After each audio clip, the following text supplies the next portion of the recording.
بسم اللہ الرحمن الرحیم۔ 15ویں تراویح کے چند اہم نکات۔ یہاں سے سورہ مومنون کی ابتدا ہوتی ہے۔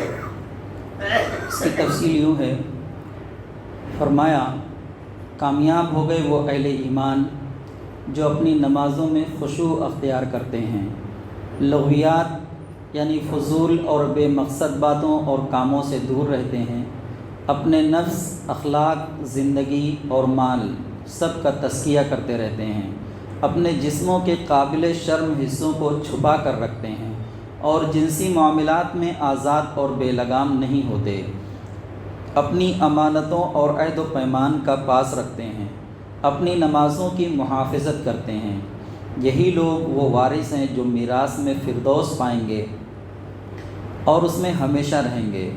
انسان کی پیدائش میں خدا کی قدرت کی جو نشانیاں ہیں ان سے موت کے بعد دوبارہ اٹھائے جانے پر دلیل دی، اور کائنات میں خدا کی پروردگاری کی جو نشانیاں ہیں ان سے سزا اور جزا کے لازم ہونے کی دلیل دی۔ ہر قسم کے میووں، پھلوں اور غذا کی دوسری چیزوں، جانوروں اور ان کے دودھ اور دوسرے فوائد کی تفصیل گنا کر توجہ دلائی کہ جو ہستی تمہاری ایک ایک ضرورت اور آسائش کا اس درجہ خیال رکھتی ہے، کیا تمہیں اور ان چیزوں کو بنا کر وہ ایک کونے میں جا بیٹھی ہے اور اس بات سے بالکل بے تعلق ہو گئی ہے کہ تم اس کی دنیا میں کیا کر رہے ہو اور کیا نہیں کر رہے ہو؟ کیا اس کے انصاف پسندی کا یہ لازمی تقاضا نہیں ہے کہ وہ ایک دن ایسا بھی لائے جب تم سے تمہاری ذمہ داریوں کی باز پرس ہو اور خدا کی نعمتوں کا شکر ادا کرنے اور اس کے حقوق ادا کرنے والوں کو جزا اور ناشکری اور ظلم کرنے والوں کو سزا دی جائے؟ بتایا کہ تمام انبیاء علیہم السلام کو اللہ کی طرف سے ایک ہی دین ملا اور وہ ایک ہی پیغام لے کر آئے، لیکن ان کی امتوں نے ان کے لائے ہوئے دین کو ٹکڑے ٹکڑے کر کے رکھ دیا اور اب سب اپنے اپنے طریقوں میں مگن ہیں۔ نبی صلی اللہ علیہ وآلہ وسلم کو تلقین کی گئی کہ صبر کریں اور کچھ دن انہیں اپنے طریقوں پر مگن رہنے دیں، یہ دنیا اور دنیا پرست اپنی انہی دلچسپیوں میں ڈوبے رہیں گے، یہاں تک کہ جب ہم ان کو پکڑیں گے تو یہ سب چیخیں اور چلائیں گے، لیکن یہ سب بیکار ہوگا۔ سورہ کے خاتمہ پر نافرمانوں کو دی جانے والی عبرتناک سزا کا نقشہ کھینچتے ہوئے فرمایا کہ اس وقت ان سے کہا جائے گا، تم نے ہمارے فرما برداروں اور ہم سے بخشش اور رحم کی دعائیں کرنے والوں کا مذاق اڑایا، یہاں تک کہ ان کی مخالفت میں تم یہ بھی بھول گئے کہ میں بھی کوئی ہوں اور تم ان پر ہنستے رہے۔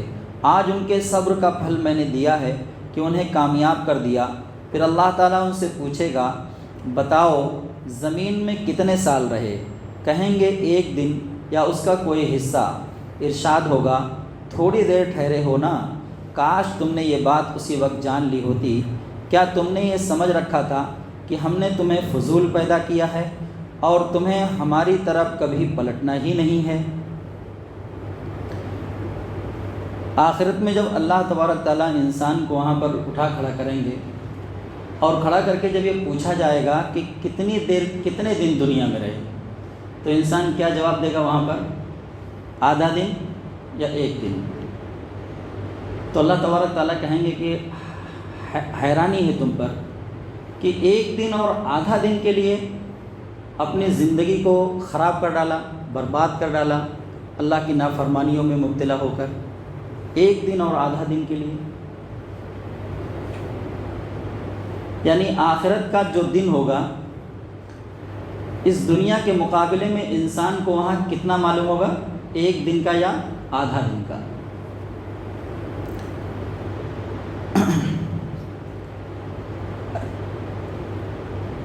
اے محمد صلی اللہ علیہ وآلہ وسلم، دعا کیجئے، میرے رب درگزر کر اور رحم فرما، تو سب رحم کرنے والوں میں سب سے اچھا رحم فرمانے والا ہے۔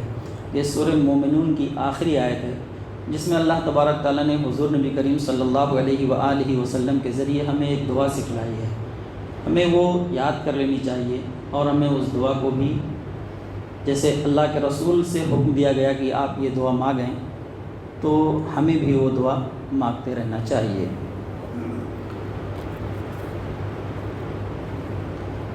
اس کے بعد سورہ نور شروع ہوتی ہے۔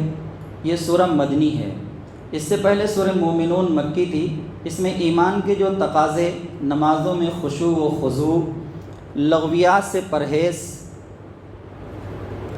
تزکیہ نفس، شرمگاہوں کی حفاظت اور جنسی جذبات کو قابو میں رکھنا، اپنی امانتوں اور قول و قرار کی پاسداری، ان کے اثرات ظاہر ہے کہ مکہ میں رہتے ہوئے مسلمانوں کی انفرادی زندگیوں ہی میں ابھر سکتے تھے، اس لیے کہ مکہ میں ان کی کوئی اجتماعی اور مؤثر قوت نہیں تھی۔ لیکن ہجرت کے بعد جب مسلمان مدینہ میں جمع ہو گئے اور ان کی ایک اجتماعی اور سیاسی شکل بن گئی، تب وقت آیا کہ اس ایمان کے تقاضے ان کی معاشرتی زندگی میں بھی نمایاں ہوں۔ چنانچہ جس رفتار سے حالات سازگار ہوتے گئے، معاشرہ کی اصلاح کے احکام نازل ہوتے گئے اور ایمان کی نورانیت جو اب تک صرف افراد تک محدود تھی، ایک پورے معاشرے کو منور کرنے لگی۔ سورہ نور اسی سلسلہ کی ایک سورہ ہے جس میں اہل ایمان کو ان احکامات اور ہدایات سے آگاہ کیا گیا ہے جو ان کے نئے تشکیل پانے والے معاشرے کو ایمان کے اثرات سے مزین اور منافع ایمان مفاسد سے محفوظ رکھنے کے لیے ضروری تھی۔ ابتدا ہی میں فرمایا کہ یہ ایک عظیم سورہ ہے، ہمارا اتارا ہوا فرمان ہے۔ یہ سورت کی ابتدا ان الفاظ سے ہوتی ہے: سورۃ انزلناہا وفرضناہا وانزلنا فیہا آیات، یعنی اللہ تبارک تعالیٰ کہتے ہیں کہ یہ سورہ ہم نے ہی نازل کیا ہے۔ جیسے جن صورتوں میں احکام نازل کیے جاتے ہیں، وہ صورت بہت ہی مؤثر انداز میں اللہ تبارک تعالیٰ نازل کرتے ہیں۔ جیسے سورہ بقرہ ہے، اس میں بھی احکام کا ایک سلسلہ ہے۔ اللہ تبارک تعالیٰ نے جب اس سورہ کو نازل کیا تو فرمایا الف لام میم ذالک الکتاب لا ریب فیہ، یعنی اللہ تبارک تعالیٰ نے وہاں پر یہ ظاہر کیا، بتایا بندوں کو کہ یہ جو کتاب ہم نازل کر رہے ہیں یہ ہر قسم کے شک اور شبہے سے بالاتر ہے۔ تو ایسے ہی یہ صورت بھی جو ہے بہت ہی مؤثر انداز میں اللہ تبارک تعالیٰ نے اس کی ابتدا کی ہے۔ ابتدا ہی میں فرمایا کہ یہ ایک عظیم سورہ ہے، ہمارا اتارا ہوا فرمان، جو احکام دیے جا رہے ہیں ان کی حیثیت فرض کی ہے، جن کی اطاعت بے چوں و چرا کی جانی چاہیے۔ سب سے پہلے سورہ نور کے اندر زنا کی سزا کا بیان کیا گیا کہ ہر ایک کو 100 کوڑے مارے جائیں، یعنی مرد اور عورت کو جب یہ ظاہر ہو جائے کہ انہوں نے زنا کیا ہے۔ پھر جھوٹے الزام کی سزا بیان کی کہ 80 کوڑے مارے جائیں۔ اگر کوئی کسی پر زنا کا جھوٹا الزام لگاتا ہے اور وہ گواہ نہیں پیش کر پاتا، چونکہ سزا سخت ہے تو گواہ بھی یہاں پر بہت سخت لائے گئے ہیں۔ ہر کسی چیز کی گواہی کے لیے 2 گواہ کی ضرورت ہے، زنا کی گواہی کے لیے 4 گواہ چاہیے۔ یعنی اگر کوئی شخص کسی کے اوپر زنا کا الزام لگاتا ہے تو اس کو 2 کے بجائے 4 گواہ لا کھڑے کرنے ہوں گے۔ اگر وہ 4 گواہ نہیں کھڑا کر سکتا ہے تو زنا کا الزام لگانے والے کو بھی 80 کوڑے مارے جائیں گے۔ ہر ایک کو پھر جھوٹے الزام کی سزا بیان کی کہ 80 کوڑے مارے جائیں، اور حضرت عائشہ رضی اللہ عنہا پر جو الزام منافقین نے لگایا تھا، اسے حضرت عائشہ رضی اللہ تعالی عنہا کو بری کرتے ہوئے فرمایا تم نے اسی وقت کیوں نہ کہہ دیا کہ یہ صریح بہتان ہے۔ اس بیچ میں اگر کوئی شوہر اپنی بیوی کے اوپر الزام لگاتا ہے زنا کا، تو یہ کام ذرا مشکل ہے کہ اب وہ اپنی بیوی کی بے شرمی کو 4 آدمیوں کو لا کر دکھائے۔ تو اللہ تبارک تعالیٰ نے ایک دوسرا طریقہ وہاں پر اختیار کیا کہ اگر کسی شوہر نے اپنی بیوی کے اوپر الزام لگایا کہ اس نے زنا کیا ہے اور وہ گواہ نہیں پیش کر سکا 4، تو اس کو 4 مرتبہ اللہ کی قسم کھانی ہے کہ یہ جو میں بیان دے رہا ہوں میں اپنے بیان میں سچا ہوں، اور 5ویں مرتبہ اس طرح قسم اٹھانا ہے کہ اگر میں اپنے بیان میں جھوٹا ہوں تو میرے اوپر اللہ کی لعنت ہو، اللہ کا غضب میرے اوپر نازل ہو۔ یہ طریقہ اللہ تبارک تعالیٰ نے اختیار کیا۔ اور بیوی اس طرح سے قسم اٹھائے گی کہ جو میرا شوہر کہہ رہا ہے یہ جو ہے اپنے بیان میں جھوٹا ہے، اگر یہ سچا ہے تو پھر میرے اوپر اللہ کا غضب نازل ہو۔ اور اس کے بعد پھر قاضی جو ہے نکاح کو فسخ کر دے گا، ختم کر دے گا ان کے نکاح کو۔ اس سے پہلے اس کو ترغیب دلائے گا، اس کو ڈرائے گا کہ دیکھو اللہ کے غضب کی قسم کھانی ہے، تو ظاہر سی بات ہے کوئی ایک مسلمان جس کے دل میں تھوڑا بھی ایمان ہو وہ اس طرح سے جھوٹی قسم تو نہیں اٹھا سکتا ہے نا. اس لیے یہ طریقہ وہاں پر اللہ تبارک تعالیٰ نے اختیار کیا. اس کے بعد پھر حضرت عائشہ رضی اللہ عنہ کے اوپر جو منافقین نے الزام لگایا، حضرت عائشہ کی برات کا اعلان کیا گیا. یہ واقعہ بھی بہت عجیب و غریب ہے. غزوہ بنو المصطلق کے بعد آپ صلی اللہ علیہ وسلم اس غزوے سے واپس آ رہے ہیں. ایک جگہ قیام ہوتا ہے. حضرت عائشہ رضی اللہ عنہ اپنی کسی ضرورت سے قافلے سے کچھ دور جاتی ہیں. کتابوں میں لکھا ہے اپنی قضاء حاجت کے لیے گئیں. وہ بہرحال ان کی جو بھی ضرورت رہی ہو وہ قافلے سے کچھ دور گئیں اور ان کا ہار جو ہے وہاں پر کھو گیا. جب وہ واپس آئیں ہار دیکھا نہیں ہے تو وہ پھر جو ہے ہار ڈھونڈنے کے لیے واپس چلی گئیں اور قافلہ جو ہے وہاں سے کوچ کر گیا. جب حضرت عائشہ صدیقہ رضی اللہ عنہ واپس آئیں تو دیکھا کہ قافلہ وہاں نہیں ہے، سارے لوگ نکل گئے ہیں، جا چکے ہیں وہاں سے. چونکہ حضرت عائشہ رضی اللہ عنہ کا جسم ہلکا پھلکا بدن تھا تو وہ جو ہودج جسے کہتے ہیں جس میں بٹھا کر عورتوں کو اونٹ کے اوپر رکھا جاتا ہے، وہ جب اٹھا کر رکھنے والوں نے رکھا تو یہ محسوس ہی نہیں کر پائے کہ اس کے اندر کوئی بیٹھا بھی ہے یا نہیں. اٹھا کر رکھ دیا اور قافلہ جو ہے چل پڑا. وہ آپ جب حضرت عائشہ صدیقہ رضی اللہ عنہ جب واپس آئیں تو اب دیکھ کر حیران ہوئی، لیکن اللہ تبارک تعالیٰ نے ان کو بہت سمجھ اور صلاحیت دی ہوئی تھی. اب وہ جو ہے ادھر ادھر بھاگنے کے بجائے وہیں پر جو ہے چادر اڑ کر بیٹھ گئیں. حضور صلی اللہ علیہ وآلہ وسلم کا طریقہ کار یہ تھا کہ جب سفر ہوتا تھا تو ایک آدمی کو پیچھے چھوڑ کر رکھتے تھے کہ چھوٹی ہوئی چیزیں یا اگر قافلے کا کچھ سامان وغیرہ گر گیا ہو تو وہ اس کو اٹھاتے ہوئے لے کر آئے. جب وہ شخص وہاں پہنچا تو انہوں نے دیکھا کہ وہاں پر حضرت عائشہ صدیقہ رضی اللہ عنہ، وہ دیکھ کر حیران اور پریشان. بہرحال ان کو اپنی اونٹ پر بٹھایا اور جو ہے مدینہ لے کر وہ آئے. عبداللہ ابن ابی جو منافقوں کا سردار، اس کو ایک موقع ملا اور اس نے جو ہے افواہ اڑا دی. اب کچھ 3 نیک اور صالح مسلمان بھی جو ہے اس میں اس بات کو ہوا دینے میں، آگے بڑھانے میں وہ شریک ہو گئے. اور یہ سلسلہ 1 مہینہ چلتا رہا. کتنے دنوں تک؟ 1 مہینہ. اب یہاں پر جو لوگ حضور نبی کریم، ایک نقطے کی بات ہے، جو لوگ حضور نبی کریم صلی اللہ علیہ وسلم کو عالم الغیب ہونے پر تلے ہوئے ہیں، یہ گھر کے حالات ہیں. بیوی کا اپنی بیوی کا معاملہ ہے اور اس کا علم حضور نبی کریم صلی اللہ علیہ وسلم کو نہیں ہو پا رہا ہے. اگر ہمارے نبی عالم الغیب ہوتے تو یہ معاملہ 1 مہینہ تو نہیں چلتا. پھر آپ اسی وقت کہہ دیتے کہ یہ غلط بات ہے، غلط بیانی سے کام لیا گیا ہے. 1 مہینہ یہ معاملہ چلتا رہا. 1 مہینے کے بعد پھر یہ آیت نازل ہوئی جس میں حضرت عائشہ صدیقہ رضی اللہ عنہ کی برات کا اعلان کیا گیا. تو ہمارے نبی کو، جیسا کہ میں نے اس سے پہلے ہی بتایا تھا کہ علم غیب اللہ تبارک تعالیٰ نے، اللہ کے بعد سب سے زیادہ اگر کوئی ہستی علم والی ہے تو وہ پیارے آقا صلی اللہ علیہ وآلہ وسلم کی ہی ہے. اب آپ کو کہاں لے کر جانا چاہ رہے ہیں؟ آپ کے بعد تو پھر ہمارا رب ہی ہے، ہمارا اللہ ہی ہے نا. اب اگر کوئی اس بات پر تلا ہوا ہے تو گویا وہ ایک کرسی جو ہے اللہ کی، اس کو بھی ہٹا کر وہاں نبی کو بٹھانا چاہ رہا ہے. تو ہمیں یہ جرات نہیں کرنی چاہیے. جب مقام ہمارے نبی کا ہے ہم وہیں رہنے دینا چاہیے، ہے نا. عالم اللہ نے اتنا علم دیا کہ جب قیامت کے بارے میں اللہ کے رسول صلی اللہ علیہ وآلہ وسلم سے پوچھا گیا تو فجر کی نماز سے لے کر ظہر تک آپ صرف علم غیب کی ہی بات بتاتے رہ گئے. علم غیب کی ہی بات بتاتے رہ گئے. اللہ تبارک تعالیٰ نے اتنا علم دیا آپ کو، لیکن جو علم تھا وہ عطائی تھا، ہے نا. جتنا اللہ نے دیا اتنا ہی. اور اصل حقیقی علم غیب تو اللہ کے پاس ہے.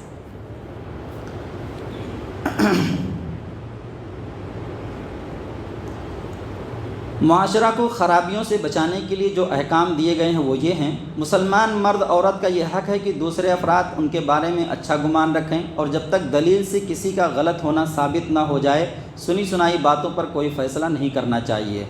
شریر لوگوں کو بھی کھلی چھٹی نہیں ملنی چاہیے بلکہ انہیں برائی سے روکنا چاہیے اور مسنون طریقوں کی تلقین کرنا چاہیے. بدمعاش لوگ اچھے معاشرے کو برداشت نہیں کر سکتے، اس لیے بے حیائی کا چرچا کرتے ہیں، مگر یہ بات خدا کے نزدیک بہت بری ہے۔ بے حیائی پھیلانے والوں کے لیے دنیا اور آخرت میں رسوا کرنے والا عذاب ہے۔ بے اجازت ایک دوسرے گھروں میں داخل نہیں ہونا چاہیے۔ 3 دفعہ اجازت مانگنے پر بھی جواب نہ ملے تو واپس لوٹ جانا چاہیے۔ یہ طریقہ اللہ تبارک تعالیٰ نے ہمیں بتلایا ہے۔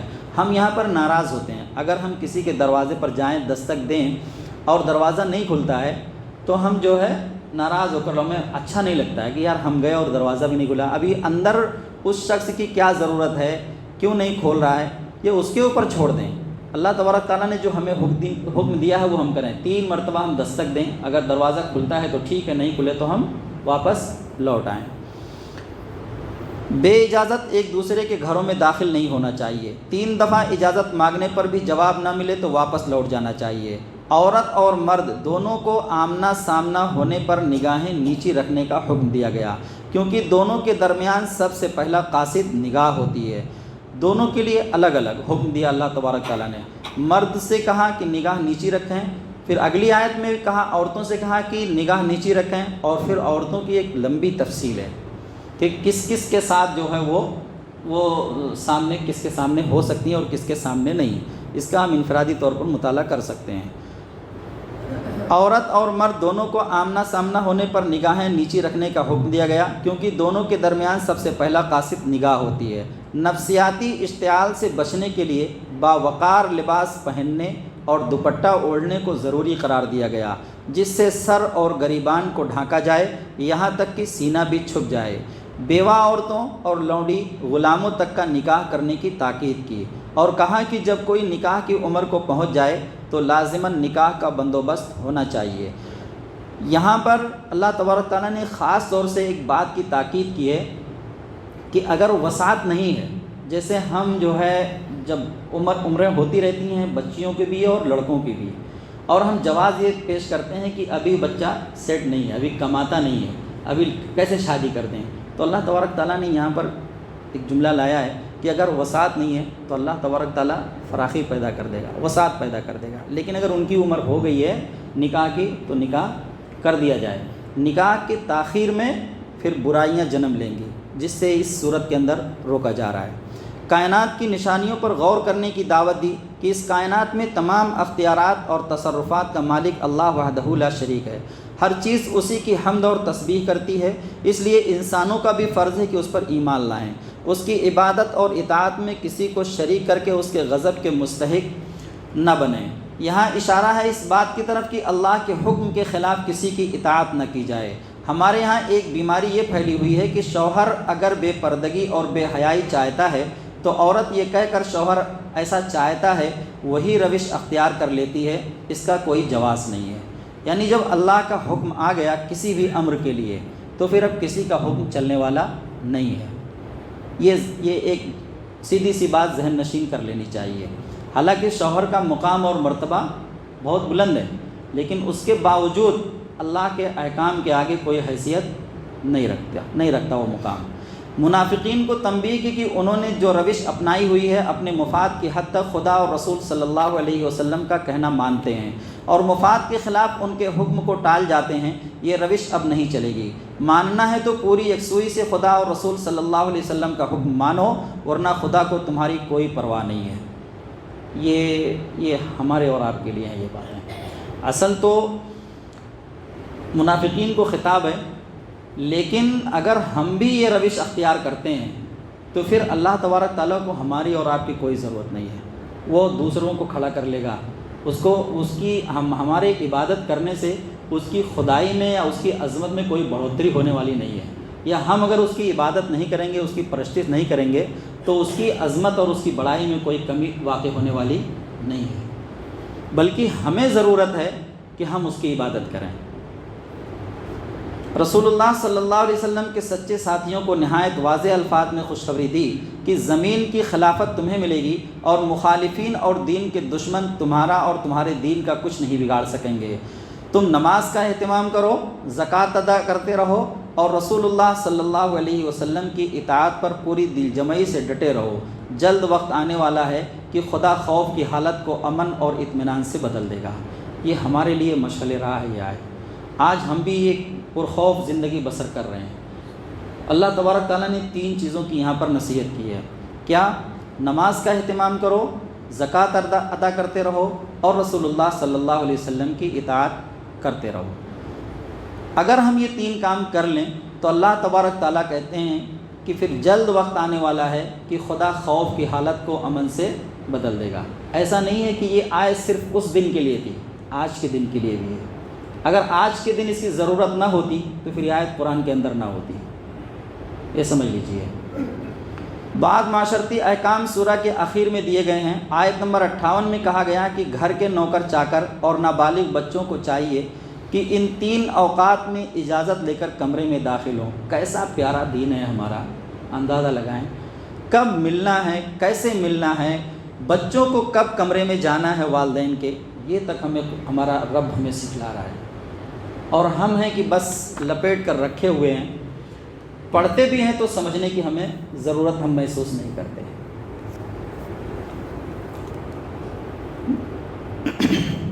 بعض معاشرتی احکام سورہ کے اخیر میں دیے گئے ہیں۔ آیت نمبر 58 میں کہا گیا ہے کہ گھر کے نوکر چاکر اور نابالغ بچوں کو چاہیے کہ ان 3 اوقات میں اجازت لے کر کمرے میں داخل ہوں۔ گھر کے کمرے میں، بیڈ روم جسے ہم کہتے ہیں، اس میں فجر کی نماز سے پہلے، دوپہر کو جب کپڑے اتار کر لیٹتے ہو، عشاء کی نماز کے بعد، یہ 3 اوقات تمہارے پردے کے ہیں۔ ان اوقات کے علاوہ بلا اجازت آئیں تو تم پر اور ان پر کوئی گناہ نہ ہوگا۔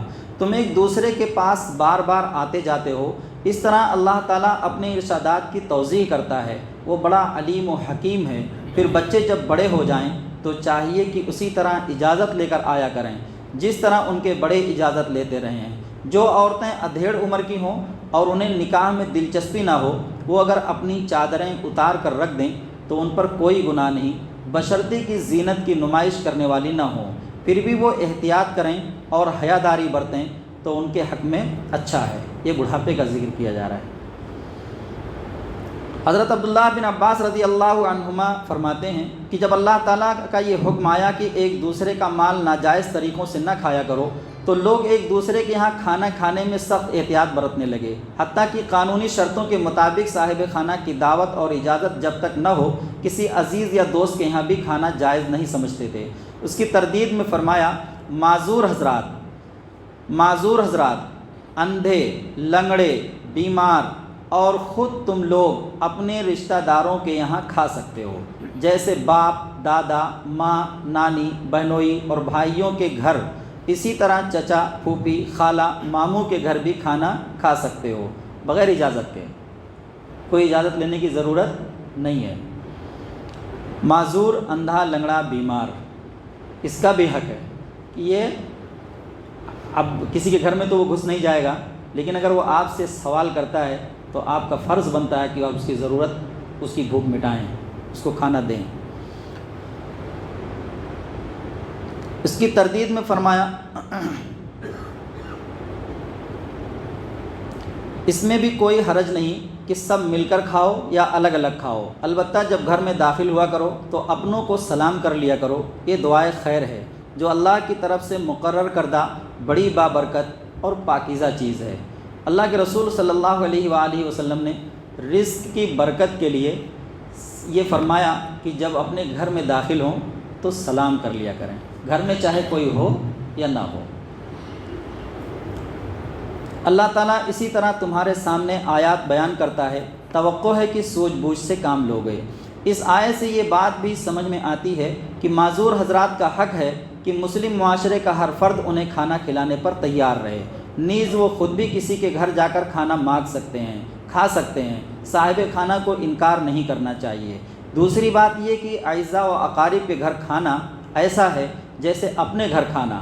قریبی رشتہ داروں اور بے تکلف دوستوں کے یہاں کھانے کے لیے باقاعدہ اجازت ضروری نہیں۔ آدمی ان میں سے اگر کسی کے یہاں جائے اور گھر کا مالک موجود نہ ہو اور اس کے بیوی بچے کھانے کو کچھ پیش کریں تو بے تکلف کھایا جا سکتا ہے۔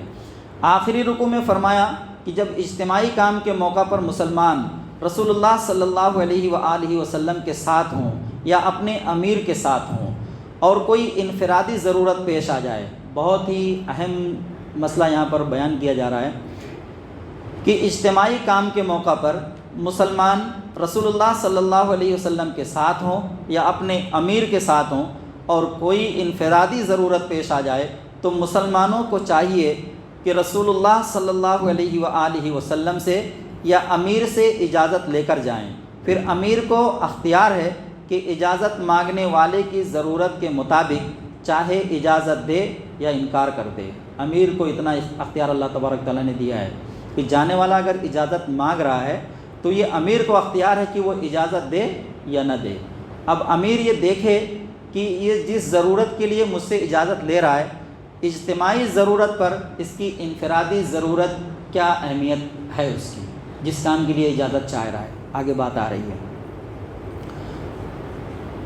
اجازت مانگنے والے کی ضرورت کے مطابق چاہے اجازت دے یا انکار کر دے، اور اگر اجازت دے تو ایسے لوگوں کے حق میں اللہ سے دعائیں مغفرت کر دے کہ اللہ تعالیٰ معاف فرمانے والا اور رحم فرمانے والا ہے۔ اس میں تنبیہ ہے کہ کسی واقعی ضرورت کے بغیر اجازت طلب کرنا تو سرے سے ہی ناجائز ہے۔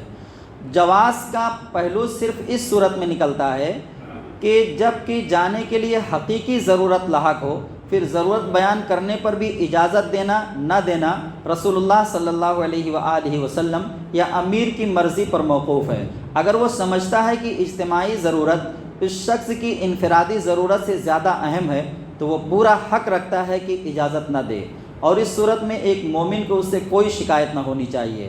اجازت کے ساتھ استغفار کا حکم دینے میں تنبیہ ہے کہ اجازت طلب کرنے میں اگر ذرا سی بہانہ بازی کا بھی دخل ہو یا اجتماعی ضرورت پر انفرادی ضرورت کو مقدم رکھنے کا جذبہ کار فرما ہو تو یہ ایک گناہ ہے۔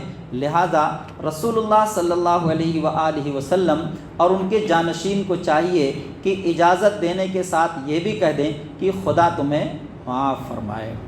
آگے سورہ فرقان کا ایک ورق ہے، انشاءاللہ کل کے خلاصے کے ساتھ یہ بھی لیا جائے گا۔ 15ویں تراویح کا بیان ختم ہوا۔ اللہ تعالی ہم سب کو قرآن پڑھنے، اس کو سمجھنے اور اس پر عمل کرنے کی توفیق عطا فرمائے۔ اس سورہ نور جس کا بھی یہاں پر خلاصہ ہم نے سماعت فرمایا، یہ 5 ورق کی صورت ہے، آدھے پارے کی، اور ایسے اہم احکام اللہ تبارک تعالیٰ نے اس میں بیان کیے ہیں کہ ہر مسلمان کو چاہیے کم از کم ایک مرتبہ تو اس کا مطالعہ ہمیں کر ہی لینا چاہیے انفرادی طور پر۔ یہ ہمارے گھروں کے آداب بیان کیے اللہ تبارک تعالیٰ نے کہ ہماری عورتوں کو کیسے رہنا ہے، ہمارے بچوں کو گھر میں کیسے رہنا ہے، ہمیں کیسے رہنا ہے۔ تو کم از کم یہ چیزیں تو ہمارے لیے جاننا ضروری ہے۔ جس مذہب کے ہم پجاری ہیں، جس کو ہم ماننے والے ہیں، وہ مذہب ہمیں کیا سکھلاتا ہے، کیا دینا چاہتا ہے، وہ تو ہمارا فرض بنتا ہے کہ ہم اس کو جانیں اور اس پر عمل کرنے کی کوشش کریں۔ صرف 5 ورق، آدھے پارے کی صورت ہے یہ۔ اللہ تبارک تعالیٰ سے دعا ہے کہ اللہ تعالیٰ ہم سب کو قرآن پڑھنے، اس کو سمجھنے اور اس پر عمل کرنے کی توفیق عطا فرمائے۔ ربنا تقبل منا انکا انت السمیع العلیم وتب علینا انکا انت التواب الرحیم۔ صلی اللہ تعالی علی خیر خلقہ محمد وعلی آلہ واصحابہ اجمعین برحمتک یا ارحم الراحمین۔